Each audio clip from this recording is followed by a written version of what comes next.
할렐루야! 오늘 우리가 함께 읽고 묵상할 말씀은 시편 83편 1절에서 18절까지 말씀입니다. 하나님이여 침묵하지 마소서. 하나님이여 잠잠하지 마시고 조용하지 마소서. 무릇 주의 원수들이 떠들며 주를 미워하는 자들이 머리를 들었나이다.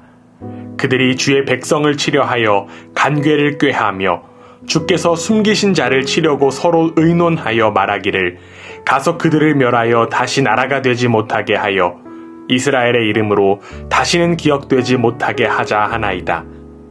그들이 한 마음으로 의논하고 주를 대적하여 서로 동맹하니 곧 에돔의 장막과 이스마엘인과 모압과 하갈인이며 그발과 암몬과 아말렉이며 블레셋과 두로 사람이요 아수르도 그들과 연합하여 롯 자손의 도움이 되었나이다.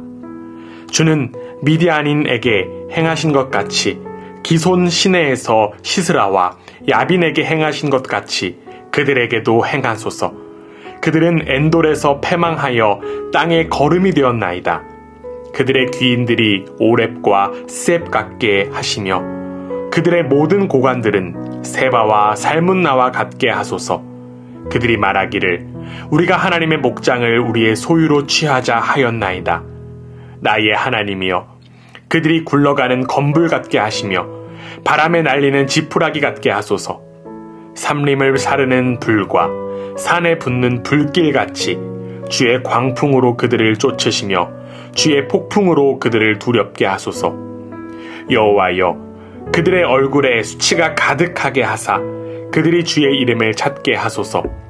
그들로 수치를 당하여 영원히 놀라게 하시며 방패와 멸망을 당하게 하사 여호와라 이름하신 주만 온 세계의 지존자로 알게 하소서.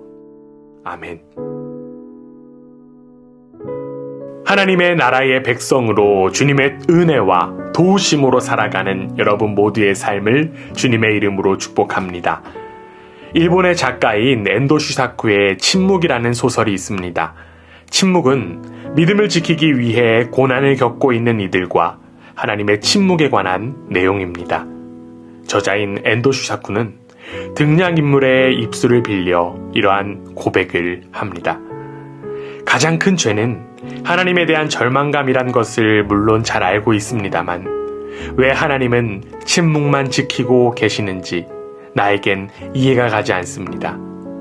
불무의 땅이 지금도 연기를 피어올리고 나무들이 잊지 않은 열매를 달고 있는 이때 그분이 신자들을 위해 한마디라도 해준다면 얼마나 좋을까. 엔도 슈사쿠뿐만 아니라 수많은 그리스도인들도 이와 비슷한 고민을 합니다. 하나님께서 살아계신다고 하는데 왜 악인들은 더 잘되고 번성하는가? 하나님은 왜 침묵만 지키고 계시는가? 그리고 이러한 고민을 오늘 우리가 함께 읽고 묵상한 시편의 기자도 동일하게 하고 있는 것만 같습니다. 그는 원수들이 떠들썩한데 하나님은 오히려 잠자코 침묵하고 계신다고 탄식합니다. 1절입니다. 하나님이여 침묵하지 마소서. 하나님이여 잠잠하지 마시고 조용하지 마소서.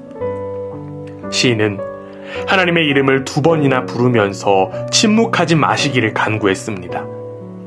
그의 상황이 매우 다급한 것처럼 느껴지기도 합니다. 그리고 이 시인의 다급함이 우리의 마음인 것만 같습니다. 하루빨리 고통의 자리에서 벗어나 하나님으로 말미암은 승리를 누리고 싶은 것이 우리의 솔직한 심정입니다. 다급한 시인은 여기서 하나님의 침묵을 향해 더 큰 소리로 외쳤습니다. 2절입니다. 무릇 주의 원수들이 떠들며 주를 미워하는 자들이 머리를 들었나이다. 주님의 원수들이 고함을 치며 교만하게 머리를 들었다라고 하는 것입니다. 그렇기에 하나님께서 하루속히 깨어나셔야 한다는 것입니다. 저는 여기서 시인을 향한 부러움의 마음이 들었습니다. 시인이 고통에 빠져 있지만 이 고통이 결국 하나님을 대적하는 자로 인한 고통이라고 하는 사실을 그는 확신했기 때문입니다. 이러한 확신은 자신의 소명이 하나님께로 비롯되었고 자신의 정체와 소속이 어떠한지를 분명하게 알기 때문에 나올 수 있는 것이었습니다.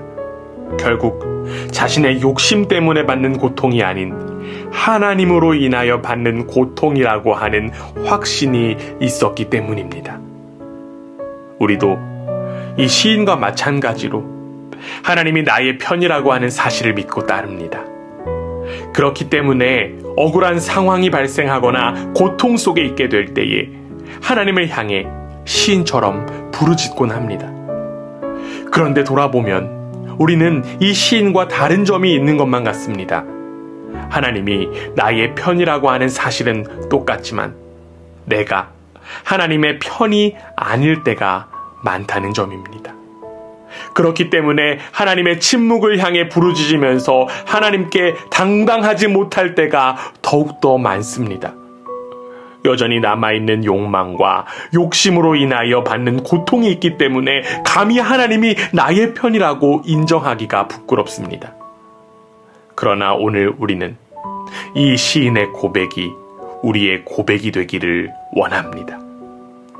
하나님의 백성으로서 확실한 정체성을 가진 그의 고백처럼 우리의 존재도 하나님의 편에 굳게 선 존재가 되어 하나님께만 도움을 요청하는 우리의 삶이 되기를 원합니다. 사실 역사적으로 돌아보면 하나님은 언제나 하나님의 편들만 도와주신 것은 아니었습니다. 이스라엘 백성이 수많은 배신과 반역을 할지라도 하나님은 끊임없이 그들을 도우셨습니다. 시인도 그 사실을 분명하게 알았습니다.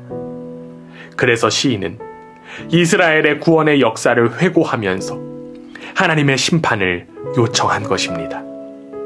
특별히 그는 사사기에 기록된 전쟁에서의 승리를 언급하면서 하나님께 요청했습니다. 그는 그 요청이 이스라엘의 의로움이 아니라 언약을 지키시는 하나님의 신실하심에서 비롯됨을 알았기 때문입니다. 그래서 하나님의 친밀한 이름인 여호와를 불렀던 것입니다. 우리의 삶을 지키시는 분은 오직 하나님밖에 없습니다. 우리의 행함이 아닌 하나님의 자비와 긍휼만이 우리를 살릴 수 있는 유일한 길입니다. 비록 하나님께서 침묵하시는 것처럼 느껴져도 하나님은 여전히 일하고 계십니다. 그리고 그 사실을 엔도 슈샤쿠도 잘 알고 침묵에서 이렇게 고백했습니다. 그대가 괴로워하고 있을 때 나도 곁에서 괴로워하고 있다. 끝까지 나는 그대 곁에 있겠다.